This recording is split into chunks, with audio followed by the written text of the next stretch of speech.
as we go through today, we'll talk about how ransomware actually happens. And I feel really confident saying that some of that 95%, there may already be some breaches that have happened, just haven't experienced yet something, the email coming across or the message coming across about it. So as we go through today, we have a lot of good stuff we're going to get through, but there's kind of the three main topics we're going to focus on. First, I'm going to really talk through and get a baseline so we're all on the same page about what is happening with cyber security, cyber crime in the small, medium business space, right? So when we think about SMB, it's not, I'm not looking at a large enterprise. So think of a company size, maybe 1 to 100 employees. That would be our small, and then 100 to 500 is medium. A lot more in the small space I'm going to focus on.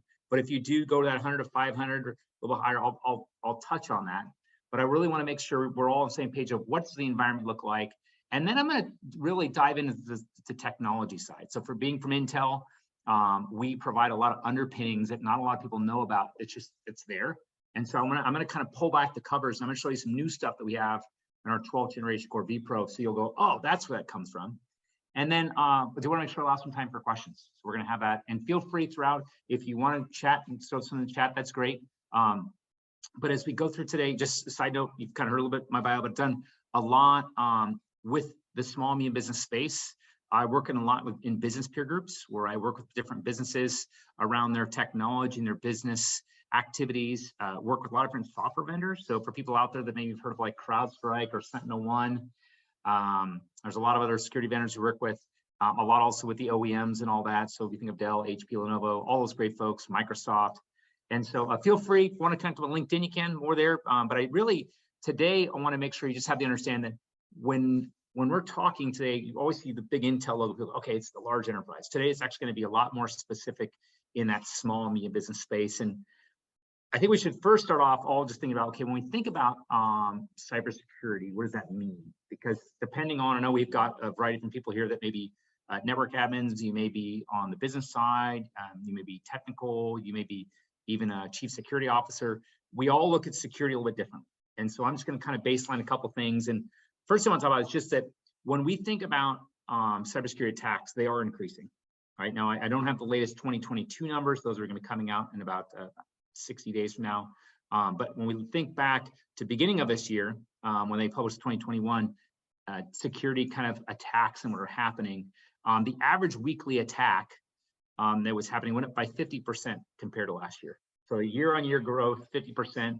And depending on what industry you're in, so you can see education had a very large amount, government military had a large amount, communication, you get an idea of just what the changes were and what the impacts are. But the key thing is that cybersecurity attacks are actually increasing. It's not something where it's flattening or it's going lower. And we have to understand that when we think about security, it's definitely a priority that we definitely need, but in some organizations, it's more priority than others, right? So obviously, we know that there's been a lot of attacks, like from a Target perspective, they got hit pretty bad a couple of years ago, and retail said, hey, we got to really make sure that we put some focus in, right? We got to make sure that security is a high priority. In manufacturing, we know there's been some impacts there. So that is a very high area as far as for security. And what I mean by importance and priority is that people are putting resources, time, money, and people towards effort. Now, I will tell you that last one, the people one, is one of the harder ones because when you look at, a cybersecurity analyst, there's not a lot of them out there. In fact, we're about a 2-year shortage. The amount of kids are in school, people are going back to school for this to actually come out. So it is kind of hard right now, but I just want to have you at least see, depending on what industry you're in, you can see across the board, accounting, healthcare, engineering, you can see the differences. And in some cases, people, if you look near the bottom, you can actually see where people even are looking and saying, gosh, I somewhat agree that security is important. I would think that most people here today, obviously you're spending time to learn about it. It's an important thing. I think the part about priority and, like I said, that time, people and dollars, that's something that will be able to enable you to do more with security, right? Because it's something where it's growing, it's not necessarily slowing down. And when we think about the growth of it, back in the day, man, we could say malware was the thing everyone's worried about, right? And you can even say, well, the denial of service attacks, that was a big thing. But now there's literally, you can see there's kind of 10 different categories that are out there around security and the impacts that happen. And there's not like a one size fits all. So, I mean, that you can see across the board, ransomware, definitely up there, stolen credentials, another one, right? But then you start looking at, spyware. Phishing is still very, it does have an impact, but that even can range by the size of companies. So, if you're looking at this graphic here, you're seeing that on the left-hand side, right, you're seeing a lot more of the smaller size business, where you go to the right-hand side, the large enterprise. And why I just want to make sure you saw this is that we know all differences, businesses are different. Now, you throw on the layer of this hybrid workforce, that's a whole other set of data that's starting to come out on, okay, how does this change when someone's in the office, right, behind a firewall, is when they're not in the office and they're maybe just at home. But the key takeaway is that we are seeing across the board ransomware actually come up higher and higher. Now, for people that were in that 95% said, hey, we don't actually see that, we don't see it happening. There are a lot of attacks that are actually happening, and it is it's going up a lot. I wish I could tell you it's decreasing, but it's costing a lot more. So meaning that whenever you do have a cybersecurity attack, specifically a ransomware attack, it costs just a lot more. And there's not like it's going to cost you $1 million or $2 million. It could be a varied amount. And we don't know that 37% of the businesses in that small business space were impacted by that. Now, when I say impact, that means a breach happened. So we'll talk about breaches and how they happened. That happened, but they also maybe had to pay that ransom. And we know that it's a cost, right? And you can see the amount here. And when you see these numbers where it's, $1 million and things like that, that's not just to the business, right? That's their customers, their suppliers, all that together. So that's one thing to understand, is that the security that you're wanting to put in place is not just to help you, right? But it's also to make sure the customers that engage you, how are you making sure that you've got the right security for them, and then also your suppliers. So for example, if you have a customer meeting room, and do you have a separate network, which I'm assuming everyone here's, yep, we've already got that. But also you now have to think about the hybrid workforce that consider them like another conference room, right? They're not in your network. So when they log in, what security do you have for them? And what does that look like? The one thing I'll just point out when we think of ransomware is that, and this is once again more of a small business comment, but when that type of attack happens and someone has to pay a ransom, you can see on the bottom, only 57% of businesses are actually successful in recovering the data. And this is a common one where someone gets the ransomware and they say, great, here's the key to open it back up. But then all of a sudden the data's been all messed up. It's been compromised. So you don't get all your data back. You get access to everything, but the data impacts on it. Now, from just a pure dollars and cents perspective, I'll tell you that we are actually seeing like the payments for ransomware actually go up. So not only are there more of them, but if you look over time, they're actually going up as far as in what people are asking for. And so if you look at the kind of the line, right, you've got an average ransom payment that people have, then you've got the median payment, that's the light blue. But end all be all, if you look back, probably 5 years ago or 4 years ago, what the payment was, and then what it is now, they're going up. And the numbers you can see, once again, this is average numbers. Some are small, some are very large, right? But you're seeing the peak there. And then when you think about the payments, I always talk about that from a payment perspective. How does when people are saying, okay, they want, they're going to ransomware you, and they're going to say they're going to cryptojack you, and they're going to stop you getting the data back. In the organizations, how many people are actually impacted when ransomware happens, and the number of organizations. And you can see here, people that pay, obviously that's going up a lot more. Recovering data, that's obviously something that has to happen. So there's a lot more technology out there to help you get your data back. But the effective number, that's on the far right, I want you to make sure you understand, is that in the past, people be like, I don't really know if I'm getting ransomware or not. Nowadays, when that ransom actually happens and that attack happens, people notice in their business that there's hours they're actually down for. So when we're talking about different types of attack, and I'm just leaning on ransomware because it's one of the ones that are happening a lot.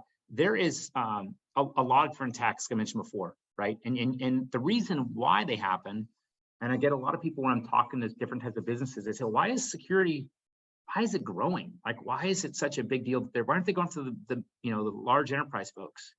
And there's still this thing of data that comes down to. So, from a cyber criminal perspective, they're looking at, there's information they're trying to get. That they're not really about people, they're about the data. So you can see customer information, financial information, strategic plans, board member information, passwords are there, right? But R&D information, M&A information, intellectual property, you can see this is what they're trying to go after, right? Now, I will tell you that depending on the type of organization and the size, with phishing, malware, cyber attacks, trying to get money, these are all the offshoots that actually happen from when ransomware actually starts hitting people. So for my folks that, like I said, that are like, hey, I don't see a lot of ransomware attacking happening, but you start looking at these ones on the right, and you're like, oh, okay, the spam stuff, yep, we're dealing with that. Internal attacks, yep, we're dealing with that. That's offshoot. That if that's starting to happen more and more, you're going to start seeing a buildup to where you'll actually have a ransomware attack where it can go through. So, like I said, a lot of things I'm trying to give you data to just give perspective of what it looks like out there.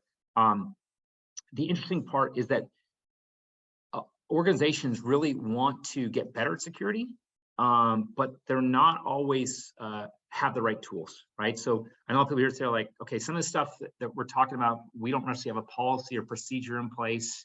I mentioned the hybrid worker, right? How do we do security? That we'll talk later about IT1 and how they can actually help you from an assessment perspective, but really security is something you really have to just be looking at on a regular basis because there's so many changes that are happening. I don't spend a lot of time today telling you how many new variants are coming out every hour. It's not days, every hour, right? Those variants and the testing is done.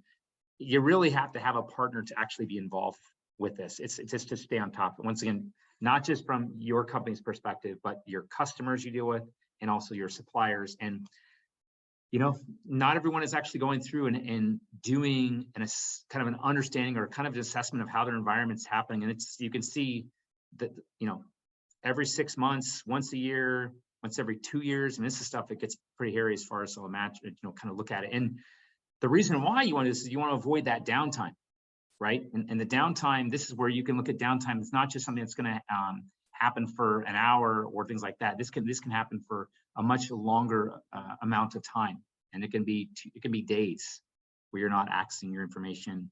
And a lot of times that information is stuff that your customers want access, your suppliers want access to. So this data is more just a baseline for you to understand what are you looking at around your business. Now, I did want to make sure just we look at this year, right, in 2022. What are some of the data that we see out there right now? And there's lots of things you can see out there. I would just tell you that when I've talked to a lot of businesses, the biggest concern everyone has right now is around the cybersecurity insurance. Now, you may or may not know what I'm talking about. So cybersecurity insurance, this is something that is a really big topic right now because people are actually starting to be turned down now. So normally when you go get insurance, right, pretty much I'm going to get the policy and I'm going to pay my upfront and I have my monthly. Well, nowadays you don't actually, if you apply for it, you may not get it. And it's really weird to say that, but some of these attacks, because you see the numbers, the insurance company's like, look, we can only reimburse so much. We know this is happening. You know, the stat, if you don't know this, is every 14 seconds, a small and medium business in the US is getting some type of breach happening. Doesn't mean they see the breach, but the breach is actually happening. Meaning some type of data is getting in, there's some type of plotter that's getting in, and it may be 30 days later, maybe 60, it may be 3 months later, but something will happen. And so as a result, a lot of the companies out there, literally, they just will not insure certain people. Now, I want to make sure we're talking about what does cybersecurity insurance mean? Because when I talked about this one time, and all of a sudden I got this chatter in the chat of like, okay, what is it? What do you mean by that? This is what it means. Like cybersecurity insurance is very specific. So it's not your commercial insurance you have for your building or for your people or for any of your assets, right? This is specifically if you have a data breach and you have to pay a ransom, right? And let's say you have theft related to that, so they only breach, they'll take something, but then they ransom on top of it. Business interruption. So if you have costs you have to incur, network damages, extortion demands, hacking, denial of service, all these things of legal claims, defamation. If anyone, I think probably you've seen this where you may have gotten a paper letter from someone or an email saying, hey, by the way, we had a breach that actually happened on this date. You're good. Here's all the stuff we've done. That costs money to go do. And you actually have to do that. If you have a breach happen, you're required by law to actually let people know the breach happened. That's money you pay. So part of cybersecurity insurance will actually cover that cost. And the big takeaway here is that cybersecurity is a separate policy, almost a rider that would go on your commercial. Different, however you deal with your insurance can be different. It can be a holding policy or it can go on your existing, but it is one that you actually have to have separate. And why people actually do cybersecurity insurance, just, I mean, we know as far as the costs are going up a lot as far as people just dealing with ransomware attacks. They're also where, you know, even if an attack doesn't happen, but a breach is actually found, you still have to go through in some state laws where you actually have to notify your customers that that happened and their personal information could be at risk, right? So the last thing we're talking about, you may not have, that's why IT1's there. They have a whole team that actually looks at this. Now I'll tell you that the coverage part, this is where it gets a little more specific. So my friends that already are advanced in security, and they're like, okay, we've looked at cybersecurity insurance, we haven't gotten any. Maybe we should look at this. The game has changed over the last couple of years, meaning if you go and apply for a cybersecurity insurance, you have to have obviously a formal assessment done by a company. So you can't just walk in and want to sign up. You have to have an assessment. And in that assessment, there's requirements that will be looked at for the policy. So a multi-factor authentication, I think we all know that's kind of a standard thing that everyone has on their computer, right? Where it's not just the password, it could be your fingerprint, but multi-factor. There's something called endpoint detection response solutions. We'll talk about that. That's a technology. It's actually built in. We've got that on the Intel side. Monitoring an environment, that's MDR. So how you have, what solution do you have in place to actually monitor the environment proactively? And then an incident response plan. What is that? So when an incident does happen, how are you actually going to respond to it? What technology you have, what business process you have? These things are actually now looked at. So if you're going to go and apply for cybersecurity insurance, like I say, you can't just walk in and sign. You actually have to have these things put in. And like I said, you maybe get a little nervous. Okay, well, I don't know how we're going to get all this stuff done. We know MFA, that's, yeah, doing that for a while, but these other pieces are new. That's where, you know, from an Intel perspective, we're closely with IT1 of how can we make sure you know the technology, and then they've got a lot of things they bring to it. Now, I do want to talk about the technology side of it, right? So we spent a good amount of time talking through, okay, here's the numbers, here's where it's at, here's some business stuff you can put in place for cybersecurity insurance. But I want to take a second to have you think about the technology side. Intel, we do a lot on technology, right? That's in our blood.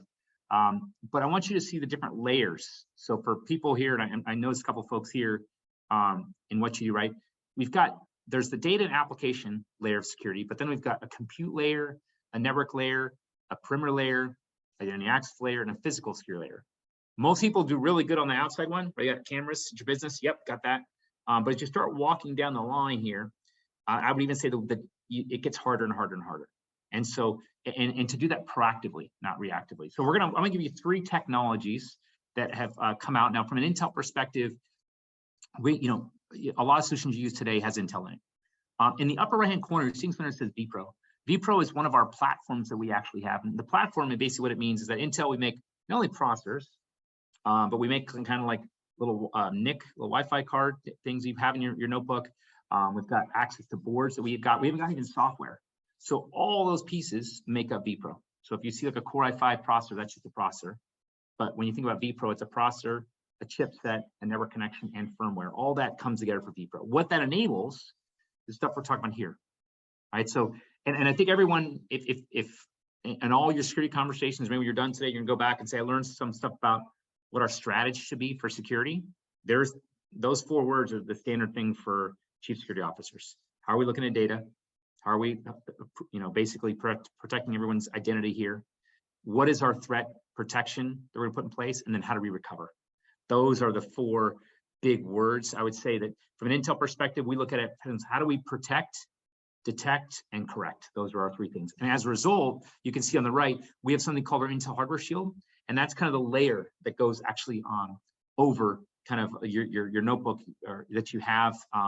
We've done a lot from an advanced threat protection technology.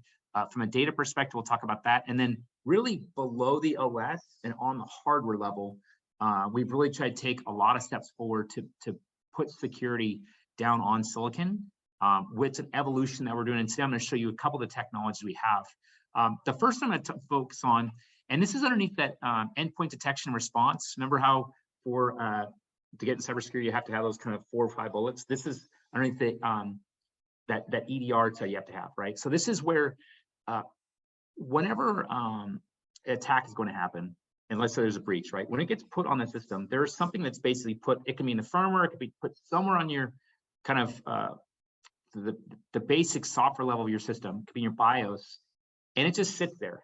What we've been able to do with our Intel threat detection technology is that when that little piece is actually installed, we actually notice that. In fact, there's actually, you see I highlighted something that says anonymous behavior detection technology.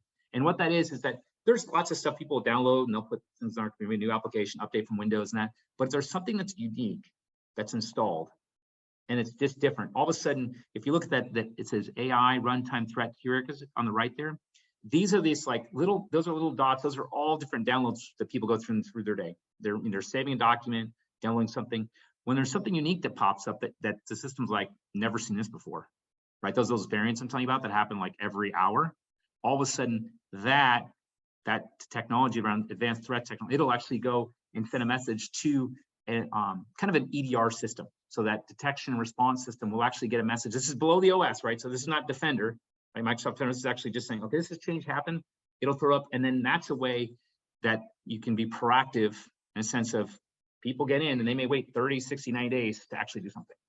Now this is actually stopping and saying, okay, this just happened. How do we can go proactively to that specific system?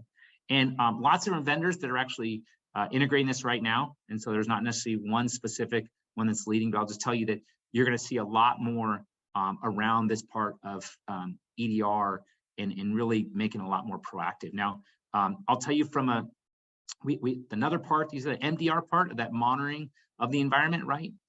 This is where if, let's say you have some working remote and in their network, there's actually been a breach, and what ends up happening, it's kind of like a denial of service attack on a server, where all of a sudden let's start getting more and more information that's actually hitting their specific system, right? We have a technology called control flow technology, and that control flow enforcement, what it does is that it actually will start slowing down the actual things that are getting through that goes in the system. So it's almost like it's not going to overload the system like normal, it'll just keep coming through. Control flow basically goes through and it'll actually start slowing it down. And this is where, for my friends that are big in security, right, your ROMP, your job attacks that really break the system down that's remote, this is like the true 0-day stuff that happens, right? Once again, this is below the OS. So what we're doing is we're saying, how do we make sure that we're actually, the data that's coming through on the network, how does the processor, how does it all come together where we can actually basically make the system a little more fortified in an attack that may be happening real time with someone. So you've got the idea about the threat detection technology, you got control flow. The last one I'll kind of point out to is just, we have been doing a lot around how do you just, if an attack happens, what's to do, right? Can't stop all of them. But when they happen, how do you respond? And this is that other part on the cybersecurity insurance, right? About incident response plan, IRP. What can we do there? And this is where, when the attack happens, and this is big in the last 2 years. Okay, if an attack happens and they're not in the office, what do we do? They're somewhere, right? So this is where remotely we have a thing called active management technology in vPro, and that active management technology goes through and your IT team, IT OneSource, they have capability where they can go through and actually get that system, and with active management technology, look and see what's going on. If they need to have software updates, they can do that. They can do some remote assessment. If they have to go on site, they can, but if they get all that data together. So when we think about the big areas, I kind of point back to that vPro in the upper right corner. This is where security-wise, we've got Intel Hardware Shield. This is really around our active management technology, be able to go and make updates to it real time. So a lot of times people are sitting there and like, okay, for security, I really want to make sure I'm covered and I've got all the right things in place. And it's the layering part we said before, right? You got to have the operating system, right? But and I'm a big Defender fan, so I love Microsoft Defender. We've got integrations on some things I'm talking about. But when you get below that OS and those attacks are happening, these ones here are going to be at that level. So I'll also tell you that beyond some of the things that we've done with even Active technology in our hardware shield, we've even said, and this is in that same kind of banner of those instant response. In our hardware shield, we actually have things that will actually stop attacks that happening in the BIOS itself. So there is a BIOS breach that actually happens. We can go through and actually, with our 12th generation vPro, there's a thing called Intel Firmware Guard. And so what that happens, if they're trying to make updates to firmware, this is one attack that normally happens, is they'll put something in to actually, it's a breach that basically will try and either change the firmware or sometimes corrupt the firmware. With our new 12th generation vPro, it basically goes through and basically guards attacks that happen, maybe inserts or installs. So many different areas is happening. Most of them I'm going to tell you today is more below the OS. And these are things that are proactively happening. Still going to integrate with different tools you have out there. So like your CrowdStrike, your SentinelOnes, the Microsoft Defender, they're still the ones that are being monitoring, right? To be clear, so that monitoring part. But if there's a response you actually have to have, or you want to get the proactive things, those messages coming, this is where this technology can kind of lay in. So I went through actually four big technologies. I added one on there at the end, if you notice, for you to kind of be thinking about. And there's a lot more technical, but these are ones that I think when we've seen from an Intel perspective of businesses trying to be as proactive in their security kind of stance. These are ones that we're looking at overall. Now I'll tell you, we've had some conversation today. I'm going to do Q&A here in a minute. We are going to have some follow-up opportunities. So you're going to actually see an engagement from IT1 come back out to you.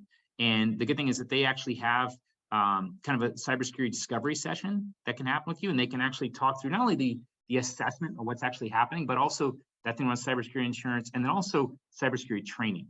That's one thing I'll tell you that we get a lot of feedback on, is that when we go and talk about our technology, that's only half of it.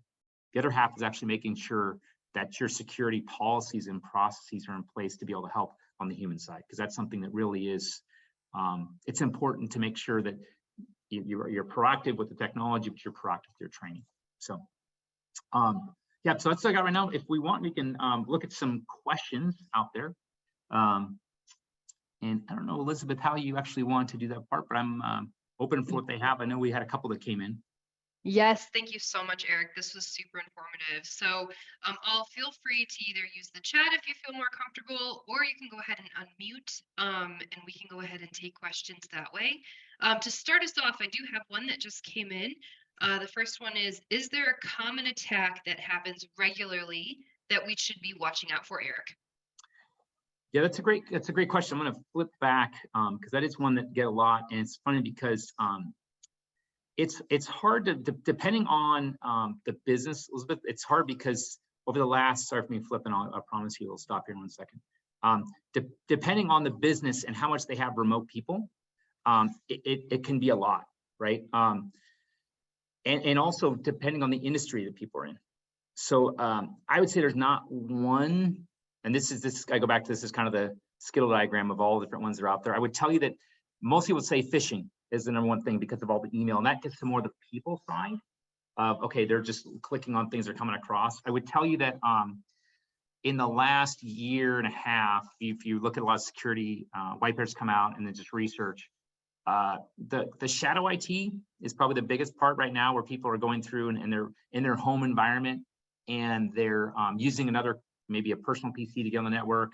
The attack surface, right, that people have in their houses are much larger than what it is in an office. And what by that, folks, is that think of an attack surface is that if you actually all things that connect to your network at home. So like if the number of computers you have, the number of smart TVs you have, Ring doorbells you have, anything that connects to your network, that is an attack point. That we call it a surface. The more you have, your surface gets larger and larger. The average attack surface is about 17 different points in a home environment. That can be a lot, right? And that's any way people can get in. And then all of a sudden, they're not just getting into their home network, but they're connected to your network. So they get in that way. So that's hard. I mean, ransomware is the one that's the fastest growing. It passed malware about 2 years ago as far as the fastest amount of impact. I would tell you, people tactically are going to say phishing is the one we see a lot of, but I almost think it's like phishing is a starter, a precursor to what's coming. So. Excellent. Thanks so much, Eric. That's really helpful. I have another one for you. Is vPro more aligned to the endpoint market or the enterprise server market? And this is from Joshua. Yeah, Joshua, great question. It's funny because vPro, Elizabeth, came out like about, I don't know, like 16, 17 years ago. So most people are like, I think I've heard of that. And when we first brought it out, for people that, if you think about the ILO cards for HP or these DRAC cards from Dell, these are basically Elizabeth, they're kind of the vPro version on server. So vPro is only in the clients, only in your desktops and notebooks. But think of it just like that. For people who know what I'm talking about with ILO and the DRAC cards, it's basically, if that server goes out, Elizabeth, you can have her software goes to it and turns the server back on. You don't have to go and find out what the server is. On our side, for vPro, it's the same thing. Wherever that system is at, right, it can be managed wherever it's at. It's great. So let's say something blue screens, or I got to make an update to the system and it's turned off, I can do power updates. All that's done remotely. So it's technically vPros on the client side. Your normal server technology that you use with those cards and that software over here is going to be separate. But the amount of times that people ask me saying, when is vPro going to get on servers? That's that whole market's there. So it's going to still say you're going to have your Drac and IO cards on software to be there. vPro is going to be all your client stuff. Excellent. Thanks, Eric. All right, I've got another one for you. With all the security issues happening today, is it a people issue or is it a technology issue? Can you speak to that a little bit? That's a good one. Yeah, man. So it's interesting. The amount of time when I'll go and talk with a partner and we're really trying to make sure that we're, basically securing their customers, 9 times out of 10, we start with what are we doing internally, right? And this is like 2 or 3 years ago when I first started asking that question. People are like, well, what are we doing internally? We have this software, this software, this software. I'm like, well, have we done any training for people internally? And they're like, what type of training? What's your policies, procedures? Now it's kind of like nerdyish, but it's like, what's your policy and procedure? So let's just say if someone does take their computer